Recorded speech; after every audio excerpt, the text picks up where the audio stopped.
你具体在哪个地方对你能不能成功积累财富到底有多大影响？确实，我们平时老说努力呀、才华呀、机遇啊，但这个地点、这个变量往往被忽略了，但它其实非常非常关键。我们看了看你给的一些研究和文章，他们都指向一个结论，就是说地理位置它就像一个看不见的财富放大器，或者减速带。哎，对，后者减速带说得好。所以啊，我们这次就想跟你一起画一张可以说是财富地图吧。我们会从最大的范围，就是国家经济体开始聊，对，宏观的。然后呢再缩小聚焦到城市这个财富真正聚集的地方。是的。再然后呢，我们还会挖一挖城市内部的那些潜规则，比如法律环境怎么样，税收政策怎么回事儿。这些很重要。最后呢，我们还会看看那些真正会玩的人是怎么利用这个地理优势搞地理套利的。没错，这个路线图很清楚了。先看大的宏观环境，再到微观的城市，然后是里面的游戏规则，最后是怎么用好这些规则的策略。对，目的就是让你能看清楚为啥有些地方它就是更容易让你成事儿，而有些地方呢，你可能累得够呛，结果还是那样。事倍功半，就是这个意思。那我们先从一个故事开始。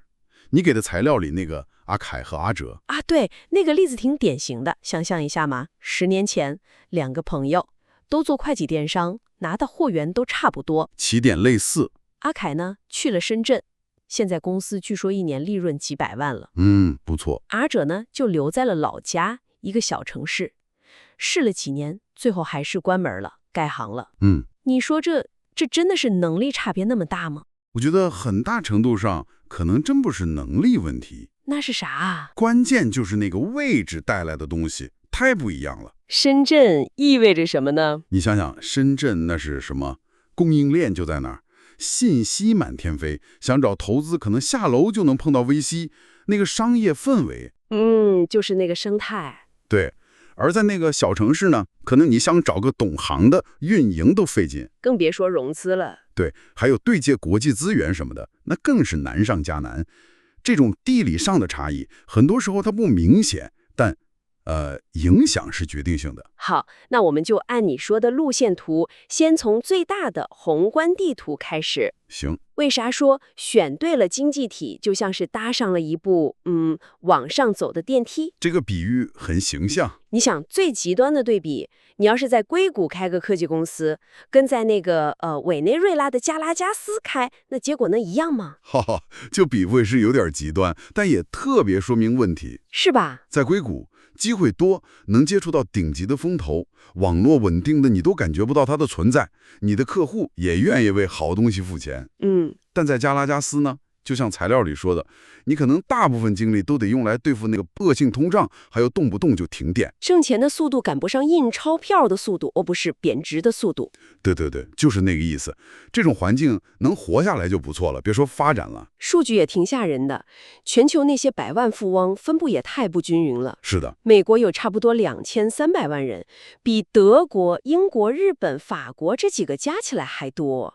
这个数字很惊人。更夸张的是，整个拉丁美洲加上非洲，所有的百万富翁加起来还不如美国加州一个州多。哇，这个差距简直了！所以你看，强经济体为什么能成为财富沃土？它一般有3个重要的支柱在撑着。哪3个？第一个就是可靠的基础设施，这个是基础中的基础，就像财富流动的管道系统。对，说得好。你想想，电力、Internet、交通这些东西不行，效率就上不去。这个差距有时候真是难以想象。你材料里举的例子，德国工厂那个订单能做到隔夜送达，还精确到分钟。是。但在苏丹，一个订单在港口卡几个月，那是常事儿。这生意还怎么做？还有那个在坦桑尼亚做太阳能的老板，他说工厂1周停电3次，你想想这损失。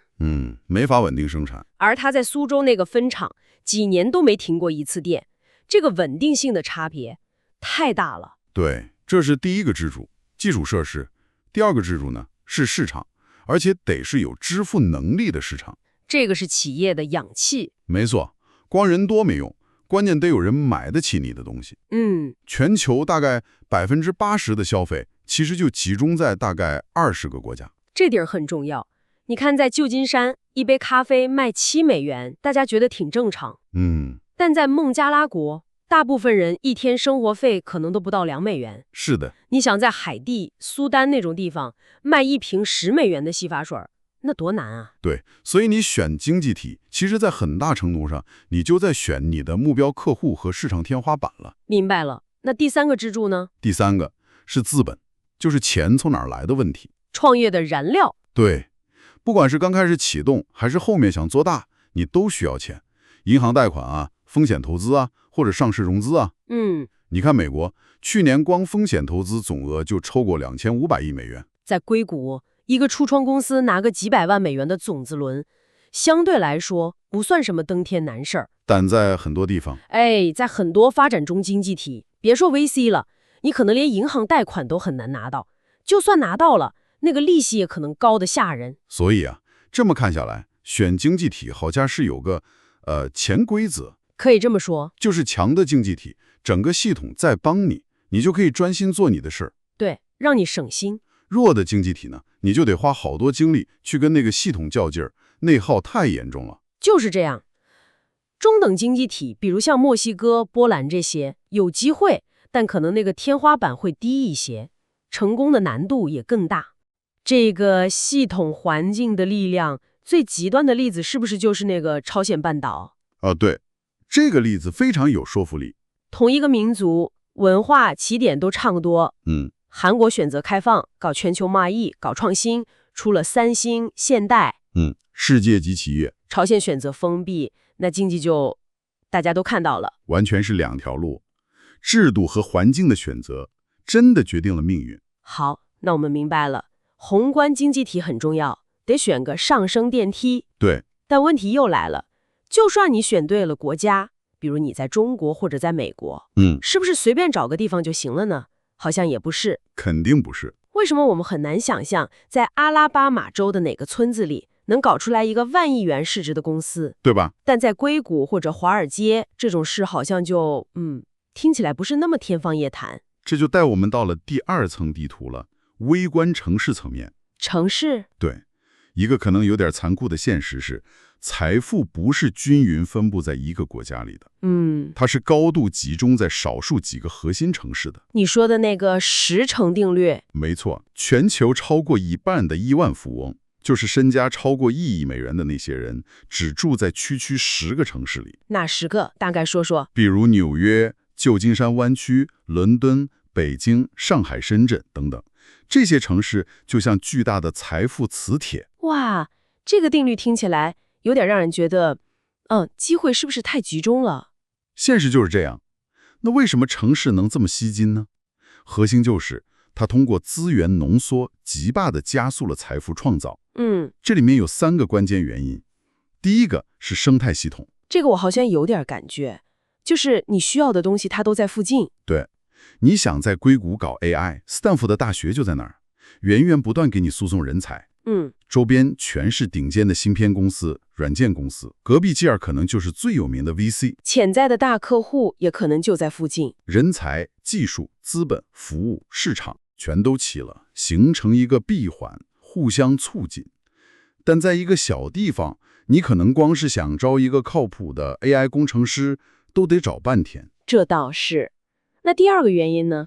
第2个是密度。密度，人多。对，人多，公司多，资源紧，这能极大地压缩时间和沟通成本。怎么说？你想想，在曼哈顿或者上海陆家嘴，你1天之内约见300重要的客户或者投资人，这是很正常的事儿。走路或者打个车就到了，对吧？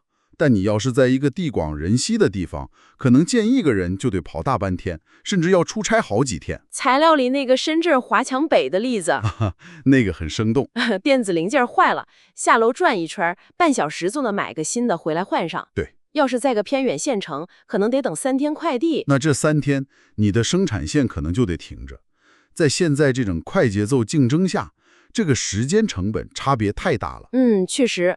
那第三个原因呢？你说这个经常被忽视。第三个是文化。文化，这怎么影响财富？它会潜移默化地影响你的抱负，你的野心能有多大，还有你的心理预期。哦，这个有点意思，具体说说。比如你在深圳，你周围的邻居朋友，可能今天这个在搞天使轮，明天那个在聊币轮，还有人在运营对冲基金。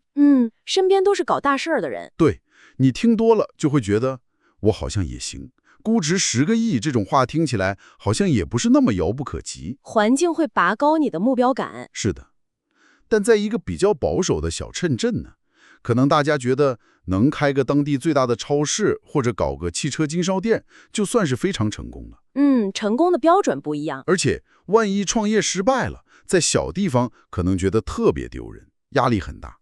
这种文化氛围，它无形中就会限制你的想象力，让你不太敢去冒那种大风险。我明白了，环境不仅给资源，还给你胆量和格局。可以这么理解。而且我感觉这些大城市之间好像也在互相圈呢，都在打造自己的品牌。非常对，城市之间也在竞争。纽约就是金融中心，谁都知道。洛杉矶就是搞娱乐的。对啊，好莱坞嘛。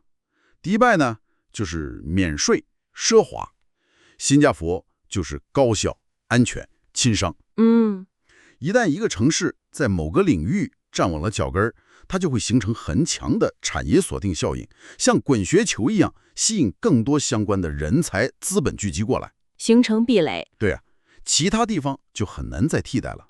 想想好莱坞的电影、硅谷的科技，或者深圳的电子制造，都是这样。那城市如果没跟上趟，或者选错了路，也会不行吧？比如那个底特律。是的，底特律就是个典型的反面教材。曾经多辉煌，汽车城，但太依赖单一产业了，后来创新又没跟上，转型不利，就衰落了。那有没有逆袭的例子？有啊，奥斯汀，德州的那个。对，原来就是个大学城嘛，但他抓住了机会，利用德州零州税的政策，还有大学的人才优势，吸引了大量的科技公司和人才过去，成了南部硅谷。没错，快速崛起。这就说明选哪个城市，有时甚至比选哪个国家还重要。而且城市自己怎么发展，策略也很关键。好吧，所以国家选对了，城市也选对了。比如我就在上海搞电商，这总该差不多了吧？哈哈，还没完呢。还没完？对，就算在同一个城市里，比如上海，还有一层看不见的游戏规则在起作用。又有规则？这套规则会影响你辛辛苦苦赚到的钱，最后能真正留下多少，还有你以后想做大能走多快。这听起来有点像通关打怪，一关接一关啊。差不多吧，这就是我们地图的第三层，城市内部的规则。具体是什么规则？主要有3个：法律、税收，还有刚才提到的文化。它们像过滤器，过滤掉一部分财富，也可能加速另一部分财富的积累。先说法律。法律这个肯定是基础。对，它是保护财富的基石，关键在于产权的稳定性和规则的可预测性。怎么理解？在一个法治健全的地方，比如瑞士、新加坡、美国，它的规则是相对清晰和稳定的，合同签了能执行，你的专利、知识权能得到保护，这样投资者才敢投钱，创业者才敢创新。那反过来呢？要是在一个法律环境比较弱，或者规则变来变去的地方，那财富可能就跟某些关系绑得很紧。今天你可能很有钱，明天政策一变，或者得罪了谁，可能就什么都没有了。不确定性太高了。对，这种不确定性是资本最害怕的东西。世界银行好像有数据支撑这个说法。材料里提到，在新加坡执行一个商业合同，平均只要120天。但在印度可能要将近4年，1400多天。这个时间差太可怕了。你想想，一个商业纠纷拖4年，黄花菜都凉了，资金周转不过来，生意就黄了。没错。还有你刚才提到的，为什么那么多美国大公司都喜欢在特拉华州注册？对，为什么？不光是因为税收或者注册方便，更重要的是，它有个专门处理商业纠纷的衡平法院，那里的法官都是公司法专家，判例法体系非常成熟，提供法律上的确定性。对，这种专业的可预测的法律基础建设，本身就是一种巨大的营商优势。原来法律环境的好，不光是有法可依，还得专业、高效、可预测。是的。好，第二个规则，税收，这个就更直接了。这个直接关系到我口袋里最后能剩多少钱。没错，关键不是你名义上赚了多少，而是交完各种税之后，你实际到手多少。全球各地这个税收政策差别太大了，有的地方简直是避税天堂。比如，像摩纳哥，个人所得税是0，迪拜企业税也极低。那另一头呢？另一头，像法国，最高的个人所得税率能超过45%。北欧那些国家普遍税收很高，当然福利也相应很高。这种巨大的差异肯定会导致人往低处流啊，不是往税低处流吧？好哈哈，你说对了，就是用脚投票。我看数据说，百万富翁们为了这个税收数学题是真会搬家的。对，去年中国流失了上万名百万富翁，然后澳大利亚、新加坡这些地方就成了净流入的热点。很明显。美国国内也一样啊，加州那个13飘23的州所得税，跟德州、佛罗里达的0州税一比。所以你看，马斯克就把特斯拉总部搬到奥斯汀去了，还有很多金融公司也往迈阿密跑。税收的力量太直接了，它直接影响公司选址，也影响高净值个人的居住选择。好，最后一个规则层面，文化，这个比较软，但影响也很大。文化的财富调节器。对，它主要影响大家对风险怎么看，对失败怎么看。这跟财富有什么关系？关系太大了，这直接影响到一个地方的创业氛围和创新活力。怎么说？比如在美国，尤其硅谷那种文化里，创业失败了，大家不觉得是什么丢人的事儿，甚至觉得这是宝贵的经验。下次融资可能还加分。有可能，投资人觉得你吃过亏，交过学费了，可能更靠谱。这种文化就鼓励大家去试、去闯，不怕失败。那其他地方呢？比如日本、德国？对，就不太一样。像在日本传统文化里，失败可能会带来比较大的社会压力，所谓的污名。这就让企业家在做决策时可能更倾向于保守，创新步伐相对就慢一些。德国呢，不是也很强吗？德国文化非常强调工匠精神，要做就做到最好，确定精准、可靠、耐用，产品质量没得说。但这也使得德国初创公司的失败率相对较低。为什么？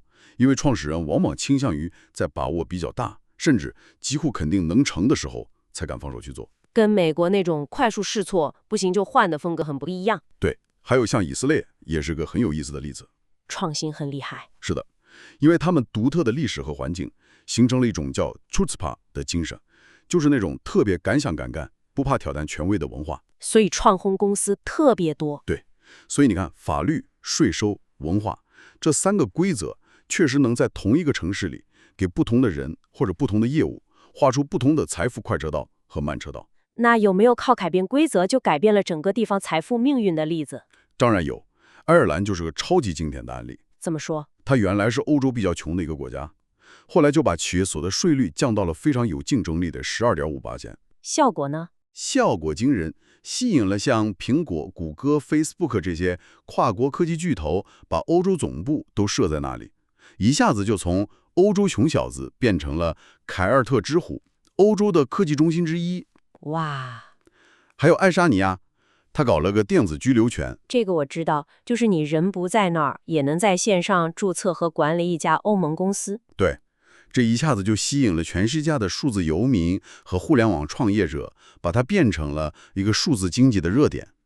新加坡也是吧？新加坡更是典范了，靠着严格的法治、低税率、高效率的政府，还有稳定的社会环境，从一个小渔村发展成了全球顶级的金融中心和财富管理中心。这些都是规则的力量。好吧，理解了宏观大环境、微观城市聚集地，还有内部的游戏规则，感觉这张财富地图越来越清楚了。那是不是还有更高级的玩法？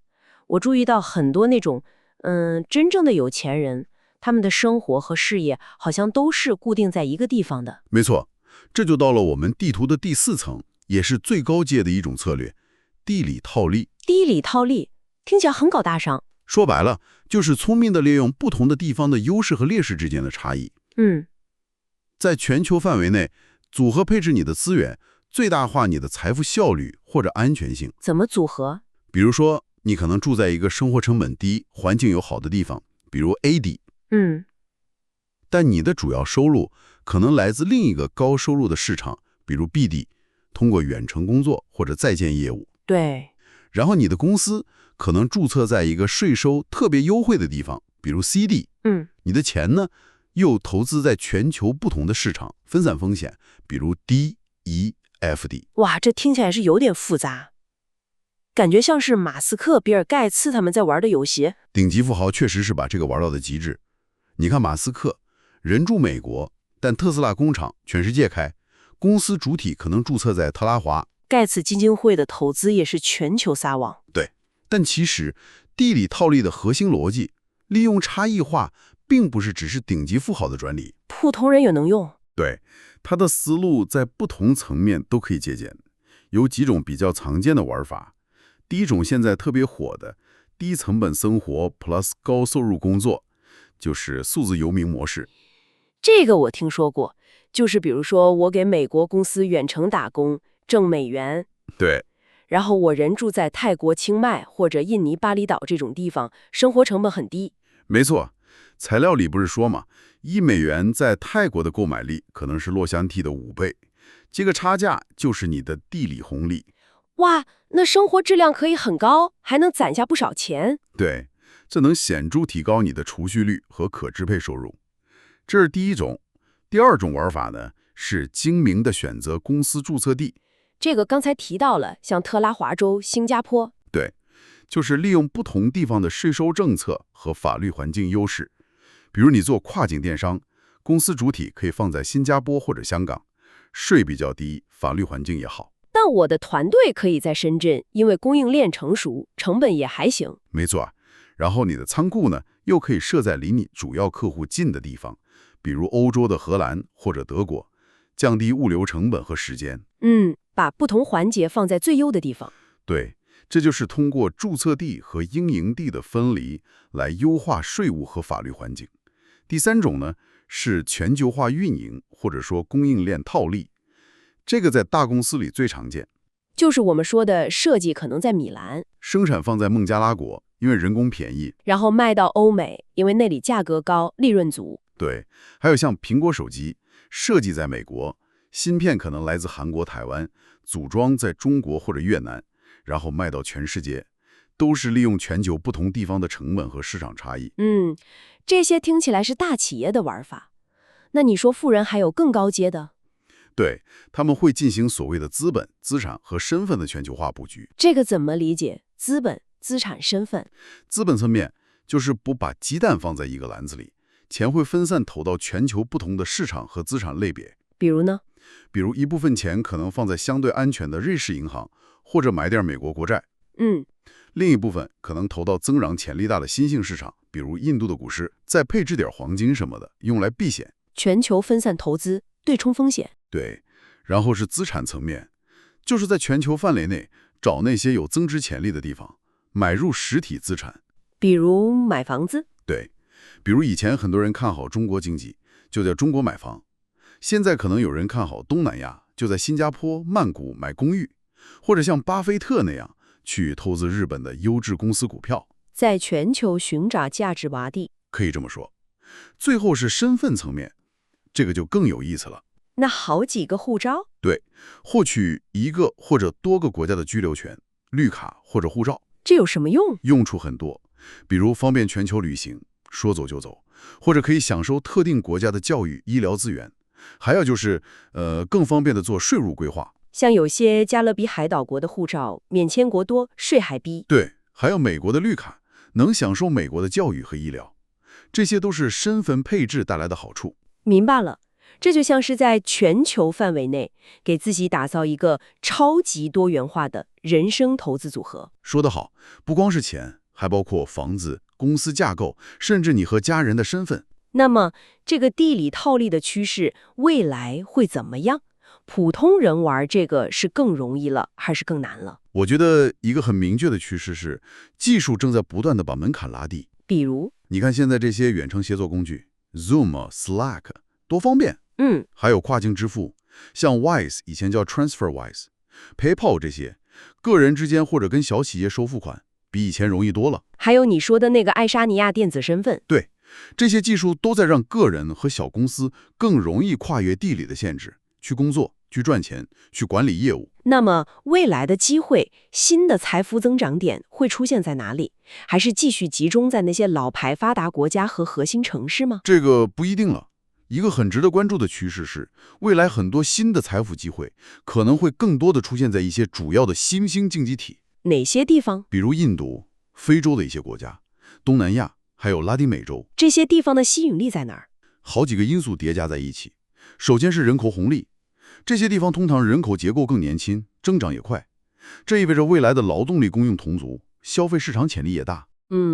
年轻人多，市场就有活力。对，其次是成本优势，劳动力、土地还有其他一些生产要素的成本，相对来说还是比较低的。这对外资有吸引力。是的，还有就是后发优势和政策驱动。很多国家为了发展经济、吸引外资，会出台很多优惠政策，搞改革。同时呢，他们可以直接跳到最新的技术阶段，比如移动支付。对，非洲很多地方大家直接就用手机支付了，连银行卡阶段都跳过了。数据上也能看出来吗？能。你看印度每年新增几千万的互联网用户，东南亚的中产阶级在快速崛起，消费力很强，拉丁美洲的电商市场也在高速增长，这些都是潜力的体现。好了，感觉我们今天沿着这个宏观、微观、规则、策略的路线，把这张财富地图走了个遍，收获确实挺大的。希望对你有帮助。最核心的一点，我感觉就是这个地理位置啊，它真不是命中注定的，它是一个你可以而且应该主动去思考、去选择的一个特别强大的变量。正是如此，尤其是在今天，技术给了我们前所未有的移动性和连接性。虽然我们不能说物理位置不重要了，它还是很重要的，但是跟你爷爷奶奶那辈儿比，你确实有了更多的选择权和主动权，去组合、去优化你自己的那个财富环境。对，而且这不光是理论，你可以真的用我们今天聊的这4个层面来审视一下自己。怎么审视？你就问自己，我现在做的这个行业，或者我想做的这个事，在全球来看，哪些国家或经济体是发展的最好的？在这些地方里面，哪个城市的产业生态资源最适合我？好，然后我现在所在的这个城市，或者我考虑要去的那个城市，它的法律怎么样？税收怎么样？那个文化氛围是帮我的还是限制我的？把规则搞清楚。最后，有没有可能，哪怕是很小的一点点，用到一些地理套利的思路？比如，能不能利用时差，或者能不能把某一部分工作外包到成本更低的地方？能不能利用不同市场的价格差？这个是一个非常有用的思考框架。对，用这个框架去分析，可能会有新的发现。那好，听完我们今天这个深入的探讨，或许你可以问自己一个问题，就是在利用地理这个超级杠杆方面，有没有哪怕只是很小的一步，是现在就可以开始思考或者尝试去做的改变？比如说，我是不是可以主动去学一个那种不受地点限制的、全球都需要的硬技能？这样我以后就有可能选择远端工作。这是个好思路。或者我花点时间研究一下我这个行业在中国其他城市或者在国外发展的到底怎么样，有没有什么我不知道的机会？做点功课。再或者更实际一点，我就深入了解一下我现在待的这个地方它的那些游戏规则，比如有没有什么我不知道的税收优惠，有没有什么政府扶持政策，甚至就是本地做生意有哪些约定俗成的规矩，看看怎么能更好的利用它们。对，看看怎么能更聪明地利用这些本地的规则，给自己争取一点点，哪怕就一点点的地理优势，让成功的概率稍微向我倾斜那么一点点。